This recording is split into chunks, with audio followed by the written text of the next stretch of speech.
The year 2014 was a monumental year for the southern state of Andhra Pradesh in India.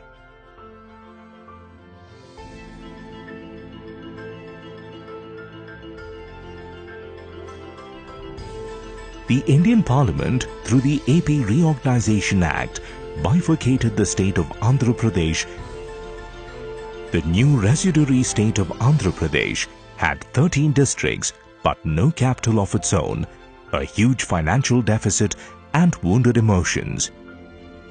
The newly elected government under the Honourable Chief Minister Shri Nara Chandrababu Naidu was fighting multiple battles on all fronts, but its first major challenge was to find a suitable location for the new capital.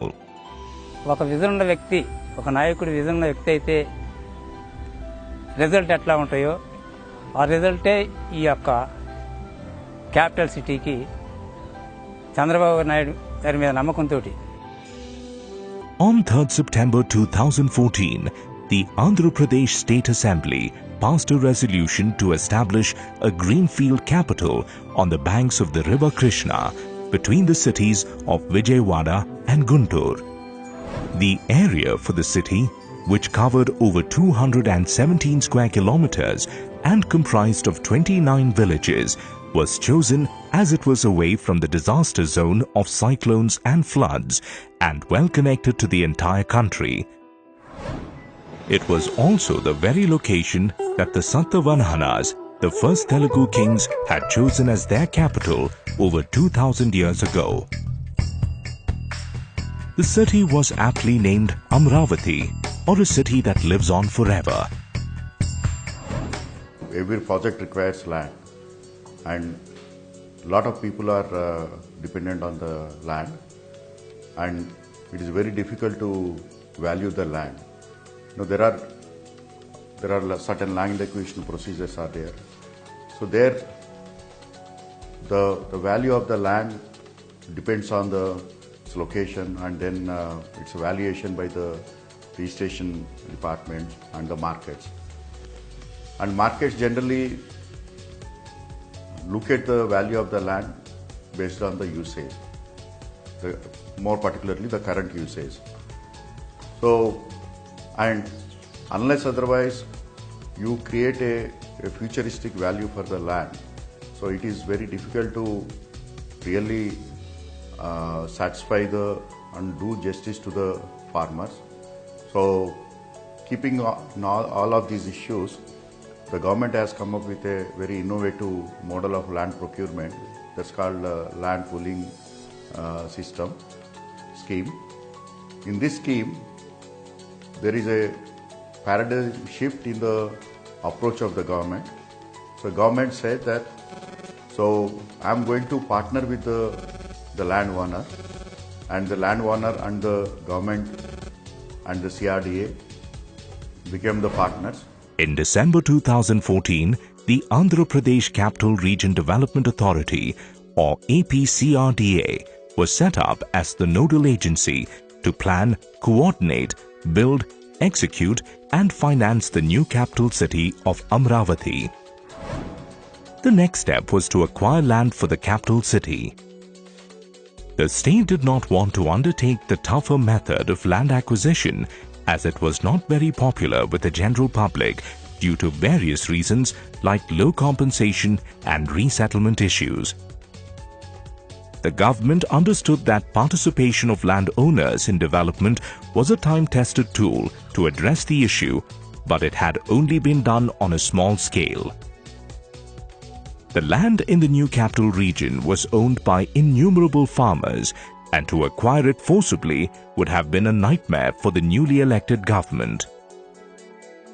It was a crisis, but the leadership under the Honourable Chief Minister of Andhra Pradesh, Shri Nara Chandrababu Naidu, had the courage to convert a crisis into a challenge, and the Amravati Voluntary Land Pooling Scheme was born. A scheme that had no parallel in the entire history of land procurement in the world.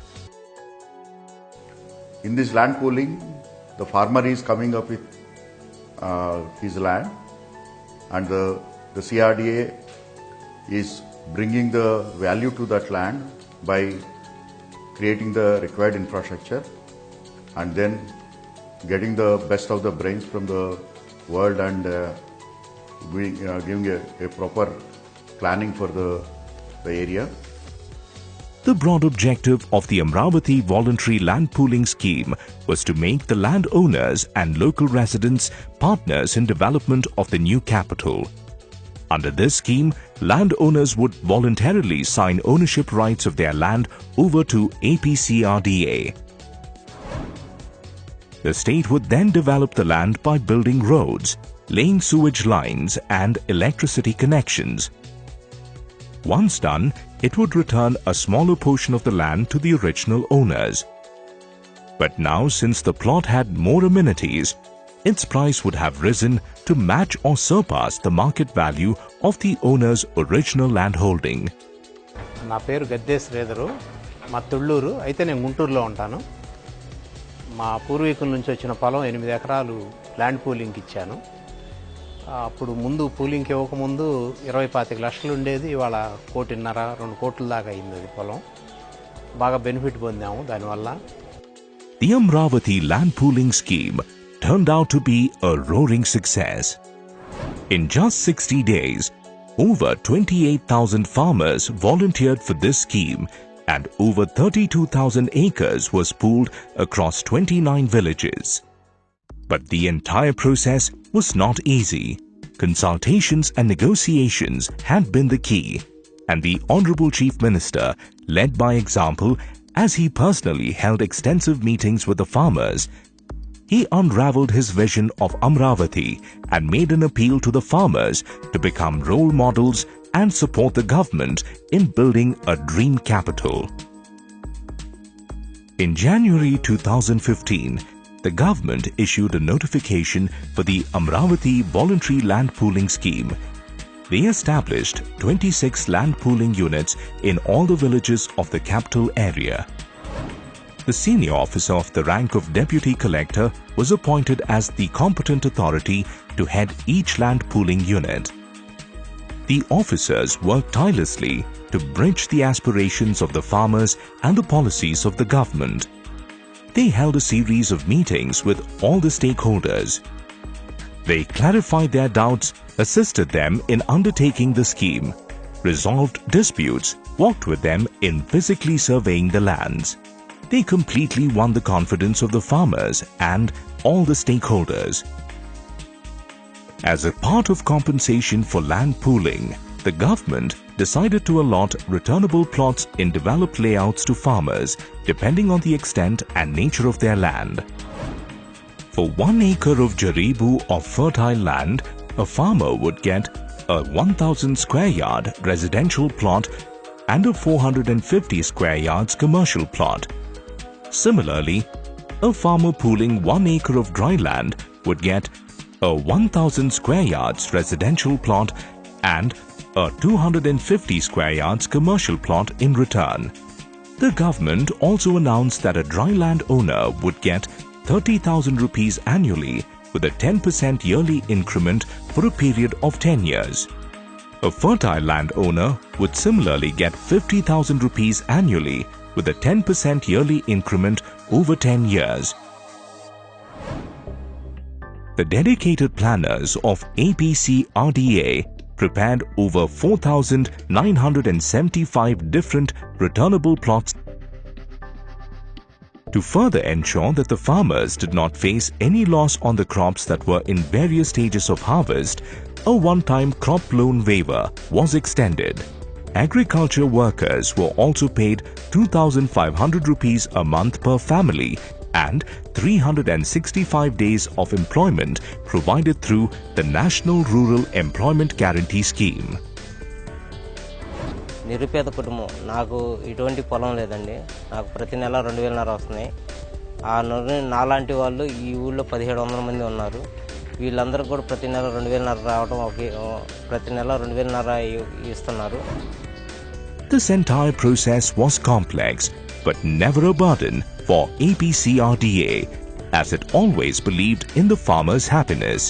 On December 2015, APCRDA notified the draft master plan for the new capital city. The plan was kept in public domain, published online and in newspapers. Extensive views of all the stakeholders were sought. Consultations were held with the farmers and all the stakeholders by conducting village-level awareness workshops. More than 5,000 different suggestions were given. After due consideration of these views, the government notified the master plan in February 2016.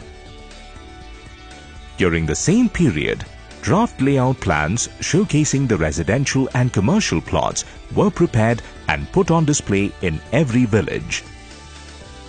The officials took into consideration all objections and suggestions given by the farmers. The allotment of plots was the next most crucial step in the land pooling scheme. It was carried out with utmost transparency by making use of technology through an electronic lottery system in the presence of the general public and elected representatives. After sufficient trial runs and with the consent of the farmers, the final lottery run was made and the resultant plot allotment was conveyed instantly to the farmers through messages to their mobile phones. The same was also posted on the APCRDA website. The land pooling ownership certificates were also given to the allotted farmers on the spot and the plots were physically handed over to the farmers after peg marking. మా తుళ్ళూరు గ్రామం అండి. నా పేరు మూల్పూరి రాంబాబు. నేను 6 ఎకరాలు నేలపాడు గ్రామంలో పూలింగ్కి ఇచ్చున్నాను. మాకు already ప్లాట్లు కేటాయించారు. Today, 28,146 farmers across 29 villages have agreed to give 34,429 acres for land pooling. So far, 32,791 acres of land has been handed over to the government. In return, 57,586 residential and commercial plots were given to the farmers. A survey conducted by the Administrative Staff College of India had found that 93% of the farmers are happy with the land pooling system. మన పిల్లలు వాళ్ళు అందరూ ఇంతకుముందు ఎక్కడికో వెళ్ళి ఏదో చదివి ఉద్యోగాలు చేసుకునేవాళ్ళు. ఇప్పుడు అవన్నీ ఇక్కడే మాకు అందుబాటులోనే మాకు ఫెసిలిటీస్ వస్తాయని ఆశతోటి మేము ల్యాండ్ పూలింగ్కి సహకరించి అందరికి పొలం ఇచ్చామండి. APCRDA has provided various social benefits by setting up subsidized NTR canteens and conducting job melas, skill training programs and health camps. All these efforts demonstrated the commitment that the government has towards the people's welfare. The Amravati Voluntary Land Pooling Scheme has received the HUDCO Best Practices Award. A robust IT system was put in place right from the beginning of the LPS process to streamline the workflow. Right from obtaining consent applications, verification, entering agreements and plot allotment, IT and Geospatial Information Systems (GIS) played a pivotal role. This ensured transparency and efficiency in the entire process, for which Amravati received the Scotch Order of Merit. The Union Finance Minister of India, Shri Arun Jaitley, has appreciated the land pooling system as an innovative and progressive system during his budget speech.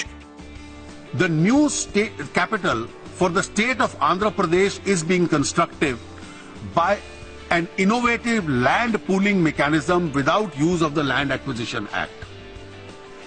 I propose to exempt capital gains tax persons holding land from 2/6/14, the date on which the state of Andhra was reorganized and whose land is pooled for the creation of capital city under the government scheme. The Central Housing and Poverty Alleviation Ministry, in its India Habitat report, has also made a special mention of the successful implementation of this scheme. The Amravati Land Pooling Scheme is the harbinger of a new era in land procurement for development projects in India and across the world. It has become a reality thanks to the visionary leadership, progressive farmers, people's representatives and officials who worked in tandem in a consultative and friendly atmosphere. Today, due to these collective efforts, Amravati can proudly be called a people's capital.